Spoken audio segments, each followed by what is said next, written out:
ఇద్దరు చాలా చాలా సంవత్సరాలు కదా 4 సంవత్సరాలు 4 సంవత్సరాలు 4 years. ఎందుకు అసలు గొడవ వచ్చింది వాళ్ళిద్దరికి జమున గారు అంటే జమున గారు వీళ్ళని లెక్క చేయట్లేదు, విష్ చేయట్లేదు, ఇలాగ కాలు మీద కాలేసుకుని కూర్చుంటుందని నాగేశ్వరరావు ఫీల్ అయ్యాడు. ఓకే. ఫస్ట్ నాగేశ్వరరావు ఫీల్ అయ్యాడు. నాగేశ్వరరావు వెళ్ళి రామారావు చెప్పాడు, బ్రదర్ ఇది చాలా అన్యాయం, మనం అసలు ఇంత యారగెంట్గా బిహేవ్ చేస్తుంది ఆవిడ, అంచేత కొంతకాలం మన పవర్ చూపించాలి అని చెప్పి నువ్వు యాక్ట్ చేయొద్దు, నేను యాక్ట్ చేయను అన్న. 4 సంవత్సరాలు ఆమె బ్యాన్ చేసినప్పుడు కానీ అదే బ్యాన్ చేసినప్పుడు హర్నాథ్ తోటి, జగ్గయ్య తోటి, సీతారాం తోటి బొబ్బులి యుద్ధం, ఎవరితో పడితే ఆయన ఆవిడ యాక్ట్ చేసింది. స్త్రీ అదే లేడీ ఓరియంటెడ్ సబ్జెక్ట్స్ అన్నీ కూడా యాక్ట్ చేసింది ఆవిడ. మరి ఆవిడకి తెలిసి ఉంటుంది కదా వీళ్ళు ఇద్దరు మనతో యాక్ట్ చేయనన్నారు. తెలుసుగా, మరి ఆవిడే స్టేట్మెంట్ ఇచ్చింది కదా, నలుగురు 4 సంవత్సరాలు నన్ను అవాయిడ్ చేశారని చెప్పి. ఆ తర్వాత చక్రపాణి గారు పూనుకుంటే తప్ప గుండమ్మ కథకి కాంప్రమైజ్ చేశాడు ఆయన. చక్రపాణి గారు విజయ చక్రపాణి గారు ఇద్దరిని, ఎన్టీఆర్ని, ఎన్ఆర్ని, జముని ఫాదర్ని కూర్చోబెట్టి ఇది ఇండస్ట్రీకి మంచిది కాదు, పరిశ్రమకు మంచిది కాదు, వీడు యూనివర్సల్ పరిశ్రమ మంది అంచేత ఇలా పెట్టుకుంటే ఎట్లాగా చిన్నపిల్లలాగాను అంటే జమున కూడా కాంప్రమైజ్ అయింది అప్పుడు.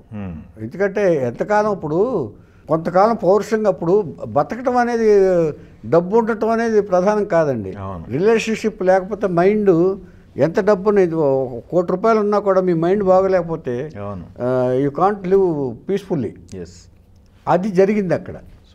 జమున గారిలో కూడా అలా వచ్చింది. అందుకని ఆవిడ కూడా చక్రపాణి గారికి సజెస్ట్ చేసింది. ఆవిడ కూడా నేను వాళ్ళు వచ్చి కూర్చుని మాట్లాడండి, ఎవరేం జరిగిందో చేయండి, నేను వస్తాను, అప్పుడు చేసుకున్నాం. అప్పుడు పాత విషయాలు వద్దన్నాడు నాగేశ్వరరావు. నాగేశ్వరరావు ఎప్పుడు కూడా అలా ఎస్కేప్ అవుతూ ఉండేవాడు ఆయన. ఎప్పుడు దాన్ని ఆర్గ్యుమెంట్స్కి దింపేవాడు కాదు ఆయన. శోభన్ బాబు గారు ఇట్లాంటి వాటికి అన్నిటికీ దూరం అనుకుంటారు కదా, కొంచెం అసలు కాంట్రవర్సీ కాదు, వివాదాలు. నన్ను ముట్టుకోక నా మాలకాకి అంతే.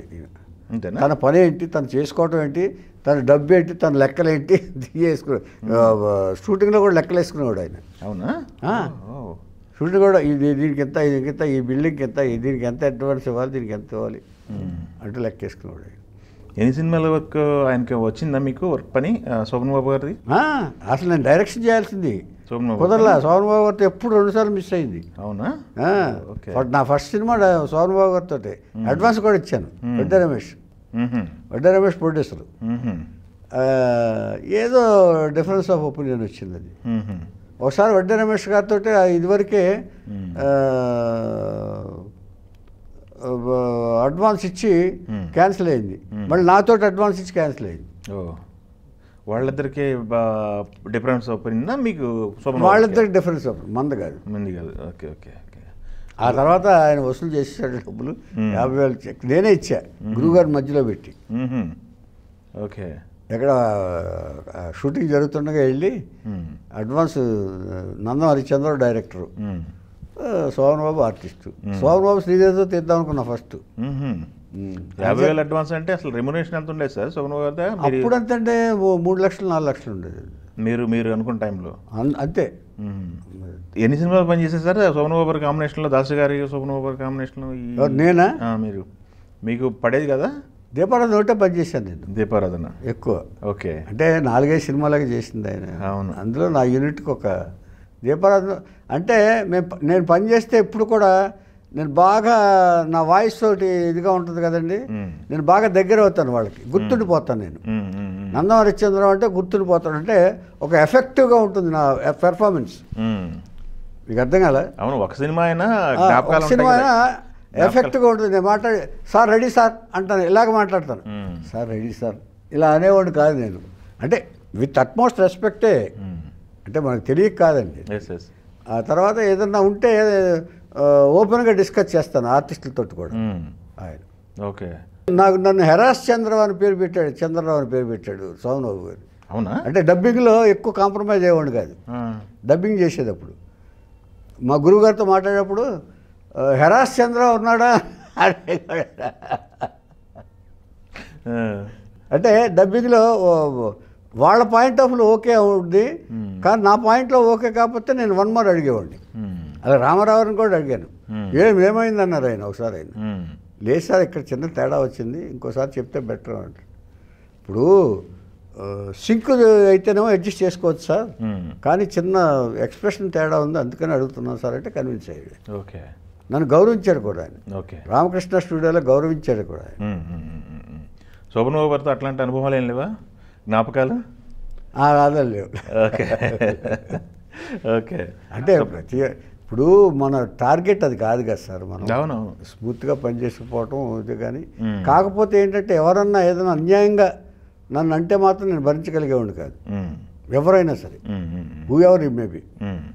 అలాగా నేను చాలా ఇదిగా ఉండేవాడిని. ఇప్పటి వరకు మనం గురువు గారితో కాంబినేషన్లో వచ్చిన హీరో సెంట్రిక్గా విషయాలు మాట్లాడుకున్నాం. హీరోయిన్స్ మీరు ఎలా ఉండేవాళ్ళు, హీరోయిన్స్తో మీకు ఎలా ఉండేది? ఎందుకంటే వాళ్ళు డైరెక్టర్ గారి కంటే కూడా ఎక్కువ మీతోనే ఉంటారు కదా, మీతోనే ఉంటారు. మా అంటే నేనంటే ఎప్పుడూనంటే ఎక్కువ ఈ మేడం ఇలా ఏంటో ఇలా అలవాటు నాకు లేదండి, నేను కొంచెం యారగెంట్ అనేవాళ్ళు అండి. అవునా? వాళ్ళందరూ ఫీల్ అయ్యేవాళ్ళు. ఓకే, ఎందుకంటే ఎక్కువ నాగేశ్వర గారితో మర్యాదకు మాట్లాడాలి అనేవాళ్ళు. మర్యాద కాదయ్యా, నేను అనవసరమైన మర్యాదగా మాట్లాడతా ఏమండి అంటాను నేను. రామారావు గారు సినిమా అంటే శ్రీదేవి గారు ఉండేవాళ్ళు, శ్రీదేవి జయప్రద అంతా ఉంటారు కదా, జయప్రద వీళ్ళంతా ఉండేవాళ్ళు. మా సర్కస్ రావడం అంతా జయప్రద కదా. అవును, సుజాత వాళ్ళు ఎలా ఉండేవాళ్ళు అండి సెట్లో? బాగుండేవారు, క్యారవాన్స్ లేవు అప్పట్లో. అవే శ్రీదేవి నేను కూడా చాలా బాగుండేవాళ్ళు. మేము ఇద్దరు తోకలు అంటించుకునేవాళ్ళు వెనకాల. తోకలు అంటే తోకంటే ఇప్పుడు అంటూ మాట్లాడుకుంటూ వెళ్ళేవాళ్ళం. నేను అంటించేవాడిని, తను అంటించేది ఇక్కడ. అర్థమైతే గమ్ పెట్టి. ఓకే ఓకే, సరదాగా ఉండేవాళ్ళు. శ్రీదేవి గారితో సెట్కి ఎవరు? తల్లి, వాళ్ళ మదర్. తల్లి, ఫాదర్ అప్పుడప్పుడు వచ్చేవాడు, అయ్యప్ప గారు లాయర్. ఆ రోజుల్లో క్యారవాన్స్ లేవు, సౌకర్యాలు ఏం లేవు, ఆడవాళ్ళైనా లేదండి. ఈ సౌందర్య కూడా ఈవెన్ ఊటీలో చెట్ల దగ్గరికి వెళ్ళి మాకప్ చేసుకునేది, మేము భోజనం చేసేది అన్ని క్యారవాన్స్ ఇవ్వాల అప్పట్లో. సౌందర్య కూడా రీసెంట్గా ఐ మీన్ లేటర్ అని కూడా వాళ్ళు ఎవరో డిమాండ్ చేసేవాళ్ళు కాదండి. సావిత్రి గారు వీళ్ళందరూ మనం మాట్లాడుకుంటే ఈ ఒక వెలిగిన నటీమణులు కదా, వెలుగు వాళ్ళే నటీమణులు అండి. నటీమణులు అసలు నటనకి నిర్వచనం వాళ్ళేనండి. మీరు మనం ఇప్పుడు వాళ్ళ గురించి అసలు ఈ ఆర్టిఫిషియల్ దీని గురించి అసలు మాట్లాడుకోవాల్సిన అవసరం లేదు.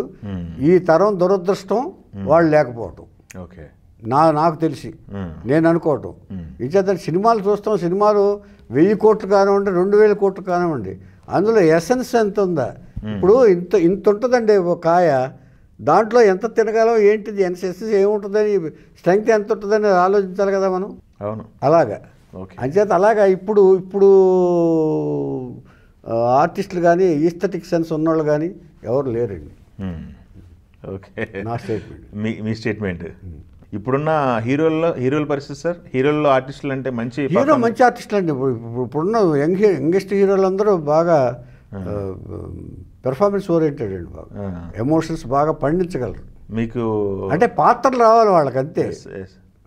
అంటే వీళ్ళకి క్రియేట్ చేసే పాత్రలు ఎలా ఉంటాయంటేనండి, వాళ్ళు